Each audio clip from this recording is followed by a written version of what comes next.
It's been an historical week for our nation. The people have spoken, and what they want is more football.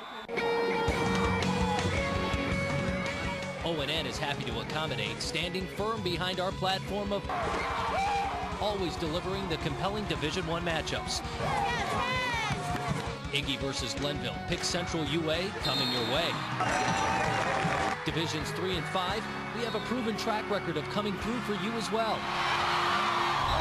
We tackle the issues and never steer clear of the hard-hitting facts. The fact is, we're glad you've elected to go with the Grange Insurance High School sports site, working for you right now.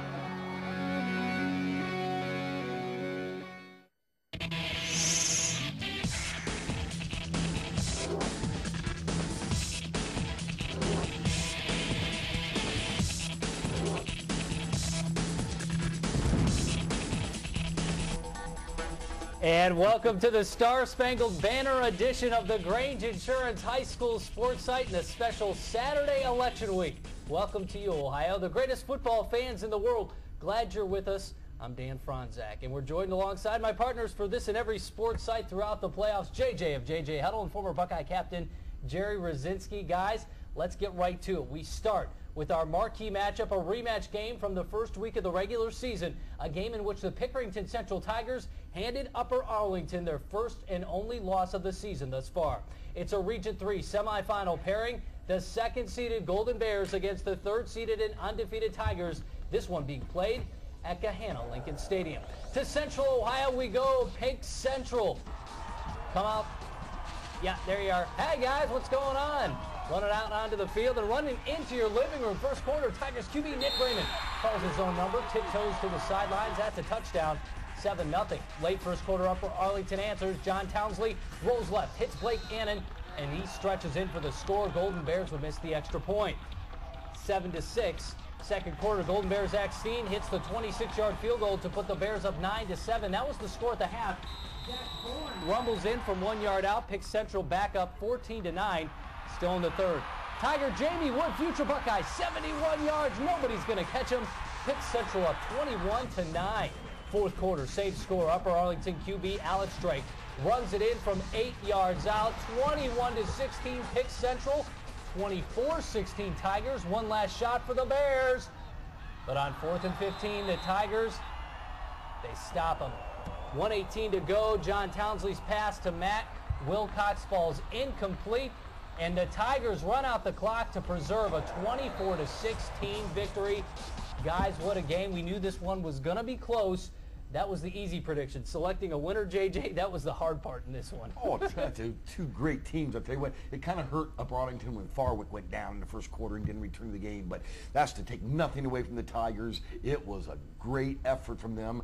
The class players, the big Division I Red, they came through tonight for them. That's what I was going to say to you, Jerry. Big-time players come up in big games. It's cliche-ish, but they really did tonight. Ohio State guys, the Michigan State guy, the three big-time recruits, they showed up big. Well, Arlington had a terrific season. They lost early to Pickerington Central and then went that whole stretch winning so many games throughout the year. But the difference tonight was clearly that star power that Pickerington Central had.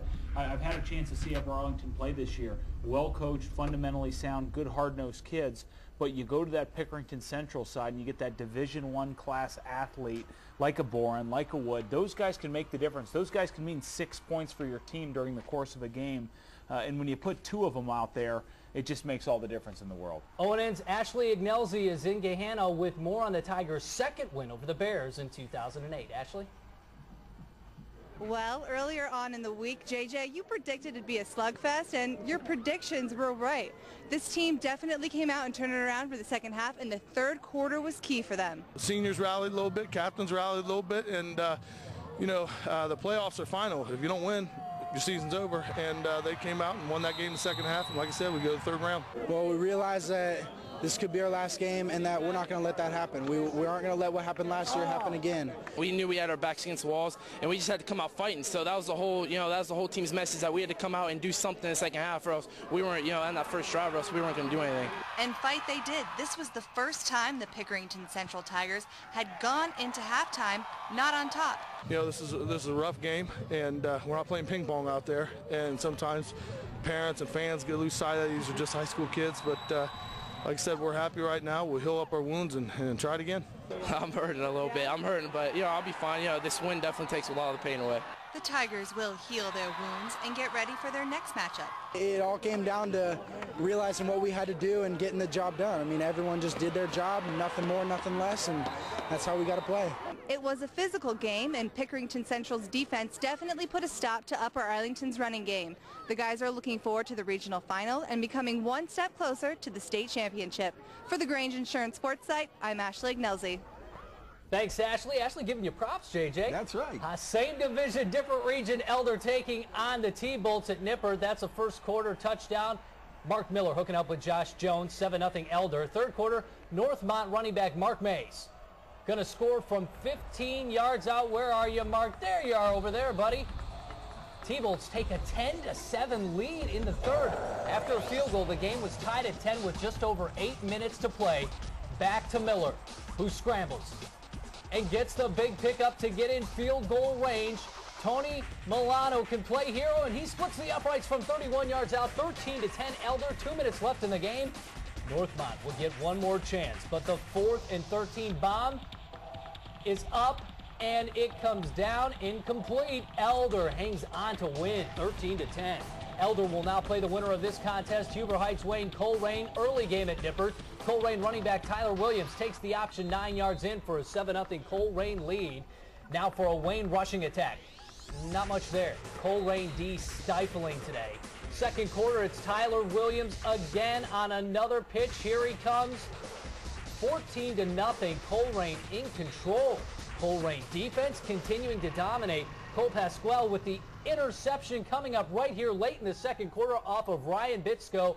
That would lead to a field goal. Williams scores 3 touchdowns on the day as Colerain beats Wayne 23-0. And right on cue, it's time to go off the hook and get on the phone with Colerain head coach Tom Bolden. Coach, congrats on the win. Thanks. It was a big game for us, big win, and just fortunate enough to be able to play another game next week. Yeah, Coach, not seen in the highlights, big injury for Wayne that kind of took them out of the game early, did it not? Yeah, without a doubt. Geiger, their star running back, opening kickoff, our kid laid a pretty hard lick on him, and unfortunately, and I feel really bad for that young man, he did not make back in the game from that point. Coach Jerry here. Thanks for joining us tonight. And I just got to ask you, week 7, you guys had a very rare regular season stumble against Middletown. And what did you tell the team at that point? And what kind of progression has this team made since then? Well, I told the guys, it was a perfect example of you just can't show up. It's going to take more just showing up to win ball games, and you never want to say that something. You never want to lose, but I guess if something positive came from it, it definitely refocused us, and our defense has been lights out since, and our kids are staying focused and just getting better each week. Coach JJ here. I'll tell you what, talking about the Middletown game when you gave up 42 points, it seemed really that there was a complete refocus of your defense since then, and they've taken it to another level as we watched the rest of your games this season. Yeah, without a doubt. I mean, we scored 39 points in that game, and if you'd asked if we scored 39 points and lose, I'd have told you were nuts. But, our defense has definitely got it refocused, and, we kind of had that bend, don't break mentality today, and I don't know if I'm a big fan of that, but as long as you can pitch shutouts, you're going to be okay. All right, Coach Tom Bolden victorious today with the Colerain Cardinals taking on Elder next. They'll meet for the first time since 2004. Coach, thanks for joining us. Hey, thanks for having me. You guys do a great job, and hopefully we'll be talking again next week. Sounds good, Coach. We look forward to that. Well, earlier you saw Pickerington Central beat Upper Arlington. Who will the Tigers face next? We've got the answer and the visual proof to back it up straight ahead. Plus, for the 5th time in 6 years, Glenville met St. Ignatius in the playoffs. Highlights from that game, in addition to Divisions 3 and 5 action. And the latest look at Friday's regional finals bracket next on the Grange Insurance High School Sports Side.